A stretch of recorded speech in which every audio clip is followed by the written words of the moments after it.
Right. So, day 3. ¿Cómo? Bueno, yo voy a estar aquí como 20 minutos afeitándome, aunque sea. No, que yo voy a estar aquí como 20 minutos afeitándome.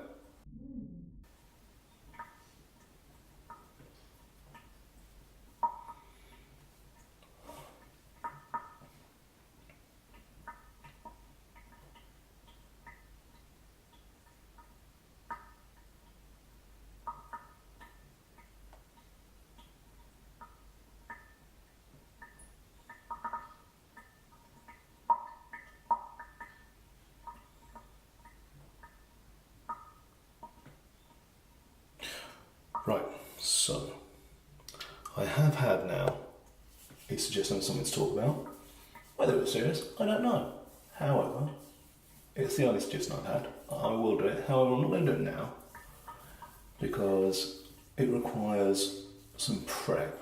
I'm not going to say it requires research as such. I mean, it requires a tiny bit of research, but it's prep more than anything is what it requires.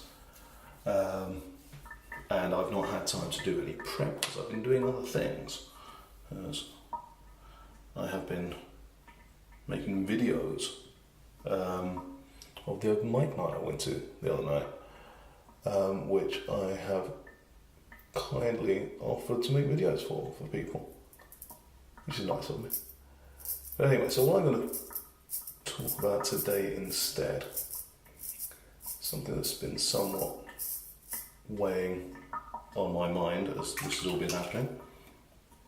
As I've been making these videos, as I've been putting them up, is money and charity. And by these videos, I mean both the open mic night videos and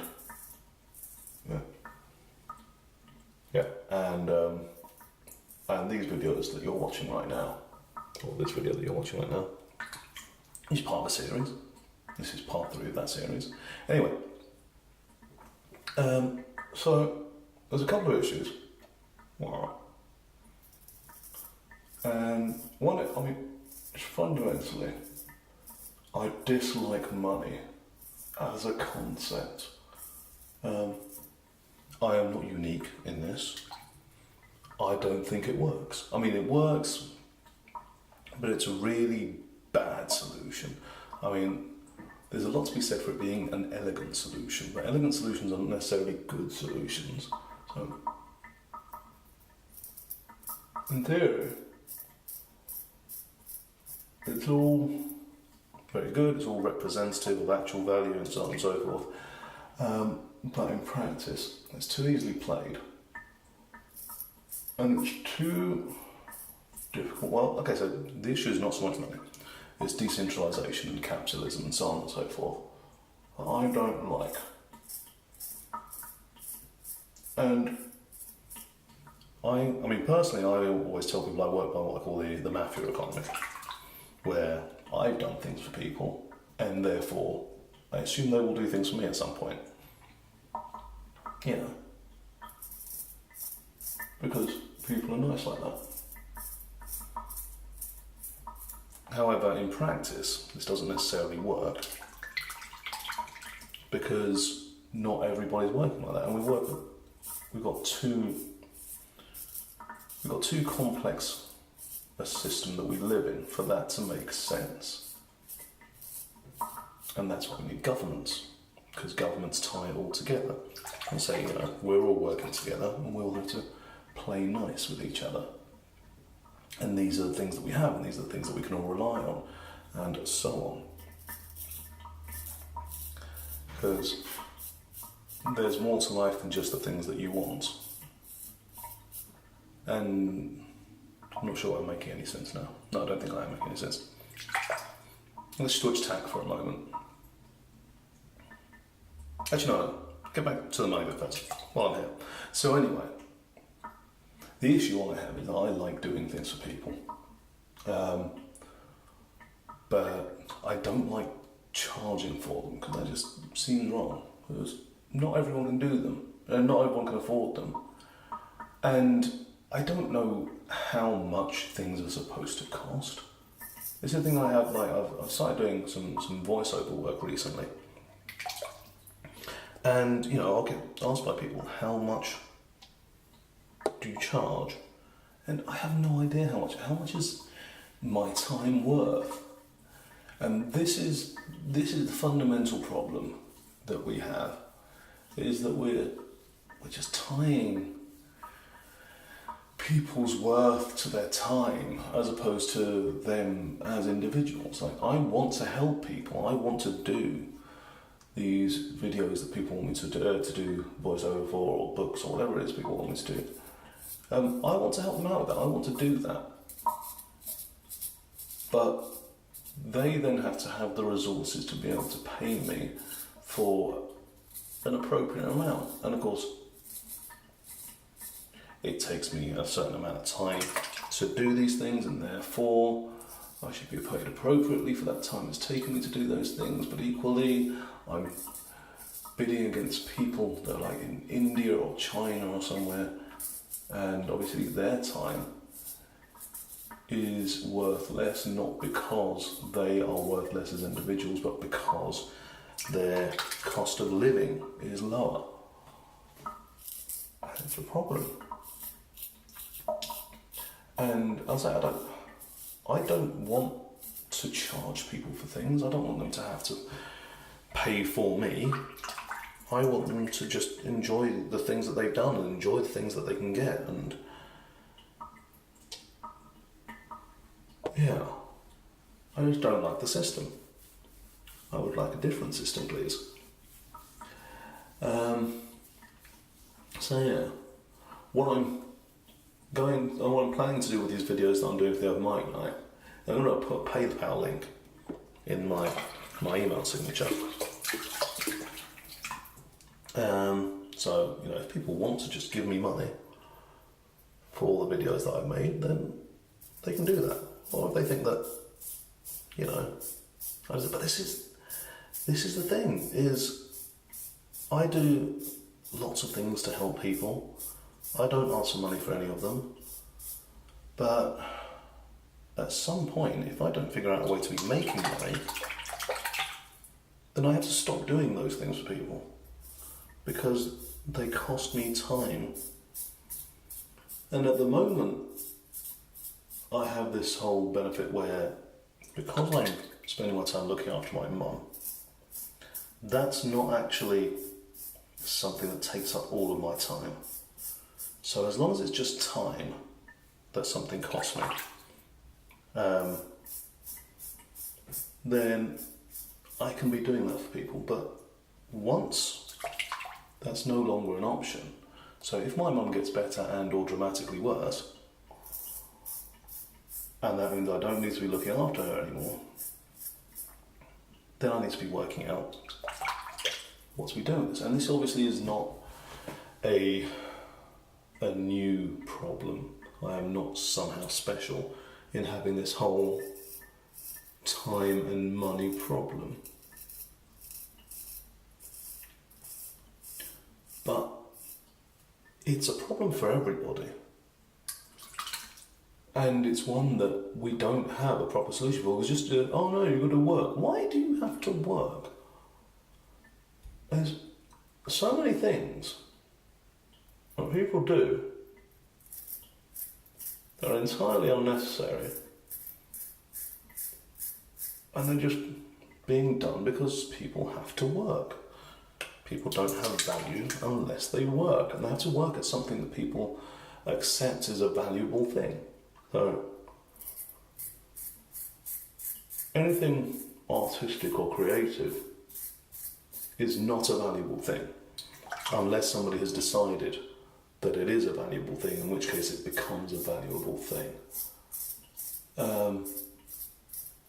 Whereas as soon as you've got like sculptures and things like that, obviously they're inherently valuable because they're things that you can touch and you can feel, and then you get like emotional labour, which obviously emotional labour is not valuable. That's, I mean, we all very much respect people who are carers, people who are mothers, people who housewives and so on and so forth.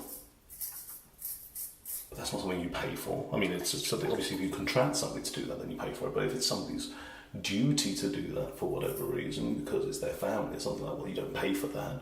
They have to have their own job and also pay for that. And it's ridiculous.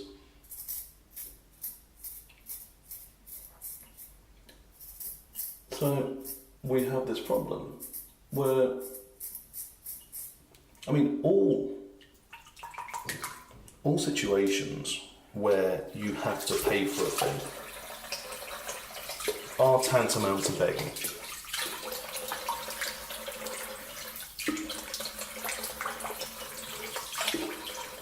And this, I think, it's like I've been in Colombia before.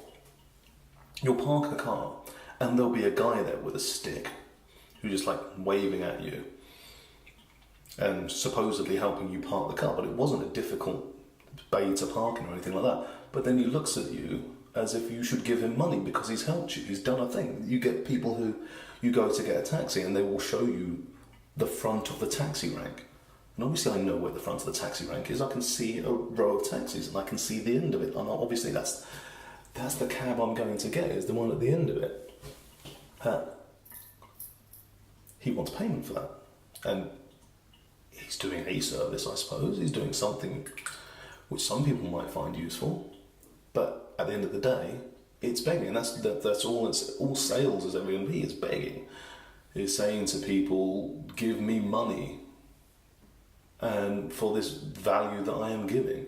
And with beggars, it's just the value is a person being alive and able to sustain themselves.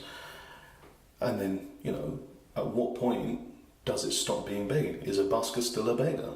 Is somebody that is helpfully pointing out how to park their cars, is he a beggar if he's not been employed by anyone to do it and he's living off of your money? Is a waiter in the United States a beggar if the majority of his income is from tips? Yeah? And is that a problem? And this is where we get around to charity. In that, charity is obviously industrialised, institutionalised begging. And people get paid very well to beg as a charity. I think I've forgotten to oil this up. Let's try this. And it's a problem because everything that a charity does is something that we want society to not need. We don't want to say that our society is so broken that we're unable to care for the sick and elderly. Our society is so broken that we're unable to fund research into medicines. That our society is so broken that we're unable to provide help for orphans and victims of war and famine and things like that. And yet we do it. We say, the Conservatives have it, isn't it? Or used to have it.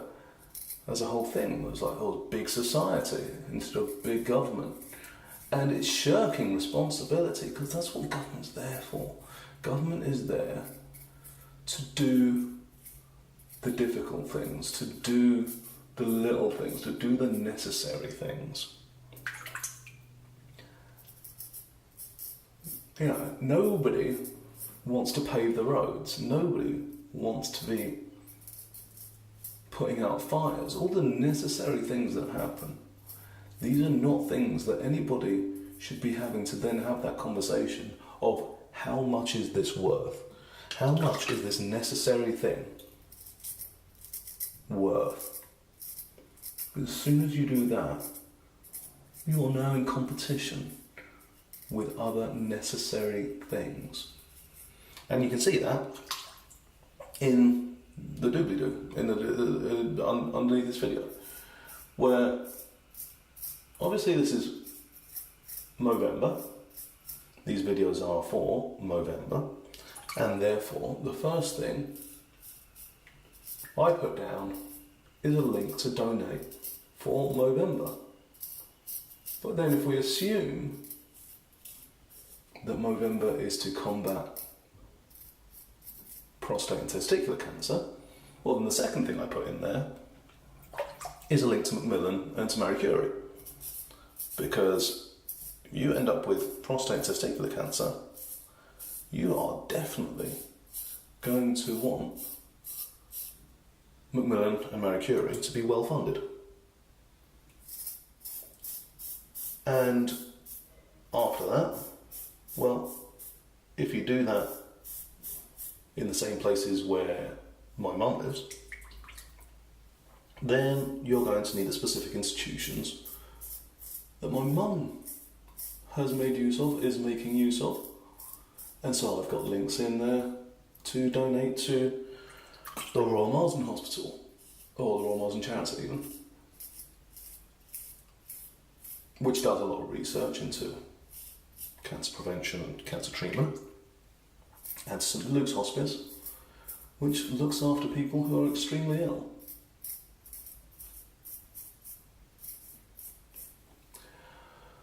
And these are all necessary things, you know. And we know that just saying, oh, well, society's going to deal with it, that doesn't work. We know this because, you know, my mum has private healthcare. That's what allows her to go to the Royal Marsden and get very good treatment there. But equally, the NHS also uses the Royal Marsden. Because if you need radiotherapy, you need radiotherapy. That needs paying for, that needs to be done. And more importantly, when my mum needs something done in an emergency, she doesn't go to the Royal Marsden, she goes to a local NHS hospital. And this is the thing, private hospitals will not do emergency care. If you have a heart attack during surgery in a private hospital, they will take you to an NHS hospital because you can't charge people. Okay, yeah, so in the United States, obviously they do, but that's because they're a failed state. Any time that you rely on charities or you have to rely on private individuals for necessary things, you are a failed state. You might be developing, but you have not yet achieved success at being a state, at being a government, and therefore you are a failure, on the assumption that the opposite of success is failure. But yeah, if you were to, you know, if you're putting a time limit on these things, then yeah, if you're not able to provide your citizens with everything that they need, then you've not done it right. You've not done anything right.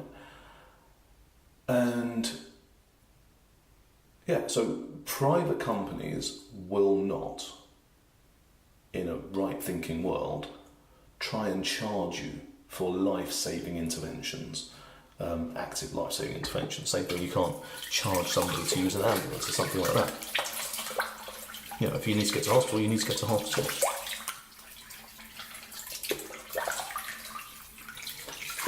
But then people have to start drawing lines towards, and people have to start saying, okay, so you've got one organisation that's taking care of ambulances, and another organisation that's taking care of cancer treatment. You've got another organisation taking care of, and all these different diseases and everything, they're all being taken care of by different people, and that means that everyone has to then say, who am I going to give money to?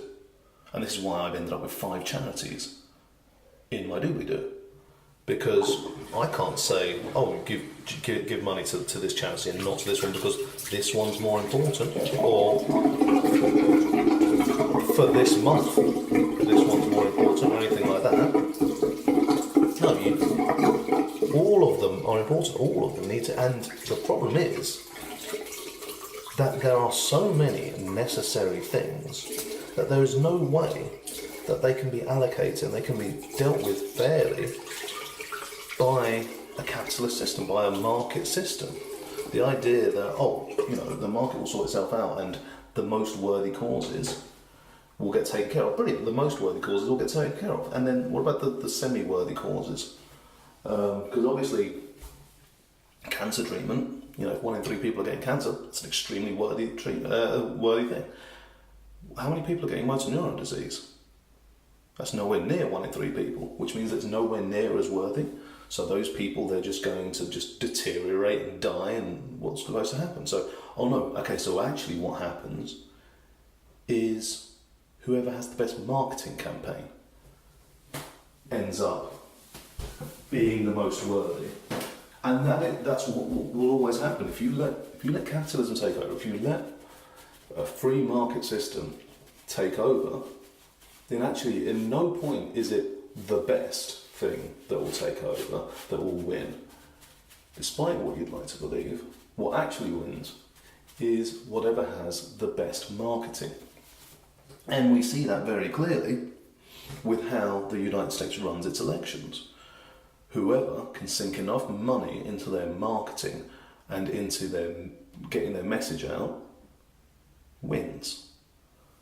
And that's why, it's the same thing happens here.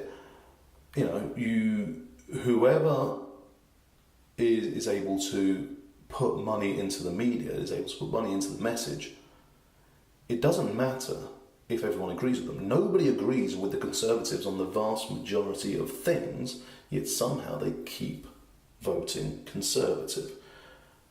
Nobody agrees with the Republicans on the vast majority of things, but they keep voting Republican. And people will vote against their interests because somebody has told them to. And the fact is, people should not be spending all of their time researching policy. That's what politicians are for. That's what government is for. And when you say you want big society, when you say you want charities to deal with things, you're just shirking responsibility.